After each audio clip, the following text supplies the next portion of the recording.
get real-time Secretary of State data. So we offer real-time, as in whatever reflects on the Secretary of State, we are going to have it for you. We can even get screenshots. So that data will be there available as screenshots, documents where it's available, officers where it's available. We're gonna get all the data that you can get from the Secretary of State. We can get it. We have integrations into all 51 states. And when a business registers, when they start, they have to register their business. And the Secretary of State tracks things, especially, this is what most people want, is things like the status, like is the business in good standing? And this is to help them assess risk. The big things they're looking for are fraud. Is this business real or is it not real? We went through and we did a research project where we wanted to find all the different statuses that exist with the Secretary of State. We found 402 different statuses in all 50 states. This is kind of a big deal. Let's say that you, as the savvy commercial underwriter you are underwriting a business for a commercial loan, and you see the status come back from the Secretary of State as suspended. What does that mean? Is that a concern? Should you hold off on this loan when everything else looks great? Well, we're going to talk about this more in this video. So it's really important that you understand the different statuses that each Secretary of State provides and what they mean. Today, we're going to walk through the statuses specific to a certain state.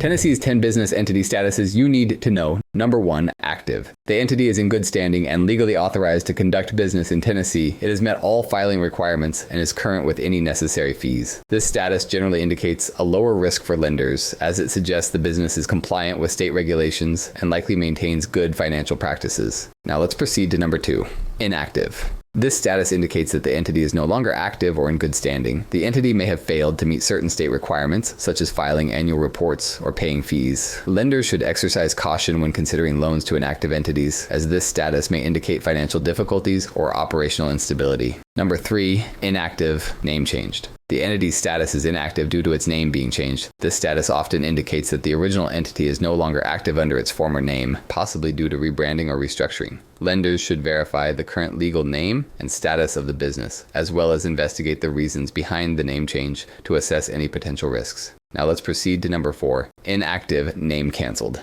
The entity's status is inactive because its name registration has been canceled. This could occur if the entity fails to renew its assumed name or if the name was voluntarily canceled by the entity. Lenders should be cautious, as this status may indicate a lack of attention to administrative details or potential cessation of operations. Number 5, inactive, dissolved, administrative. This status indicates that the entity has been administratively dissolved by the state due to failure to comply with state requirements, such as not filing annual reports or not maintaining a registered agent. This status raises significant concerns for lenders, as it suggests serious compliance issues and potential financial instability. Let's proceed to number 6. Inactive, name expired. This status means the entity's registered name has expired, likely because the entity did not renew the name registration within the required timeframe. While this may be an administrative oversight, lenders should investigate further to ensure the business is still operational and financially stable. Number 7, inactive, revoked revenue.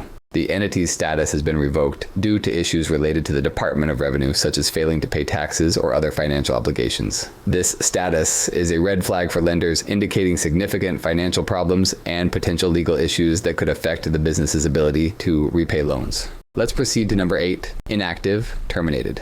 This status indicates that the entity has been terminated and is no longer authorized to conduct business in Tennessee. Termination can be voluntary or due to failure to comply with legal obligations. Lenders should avoid extending credit to terminated entities, as they no longer have legal standing to operate in the state. Number 9, inactive, expired. The entity's status is inactive because it has not renewed its registration or other credentials necessary for legal operation within the required time frame. This status suggests potential operational issues or neglect of administrative responsibilities, which may indicate broader financial or management problems that could impact creditworthiness. Number 10, inactive, withdrawn. This status applies to foreign entities that have voluntarily withdrawn their registration from Tennessee and are no longer authorized to conduct business in the state. Lenders should be aware that these entities may still be active in other states, but have chosen to cease operations in Tennessee, which could affect their overall financial stability and ability to repay loans. All right, let's look at an example if we wanted to do something like this and kind of how Cobalt Intelligence can help you with this. This right here is an example using this API. Now, Cobalt Intelligence is an API first, where the idea is that you can get all this data via API and get it integrated right into your system. Let's say you search for this business, 199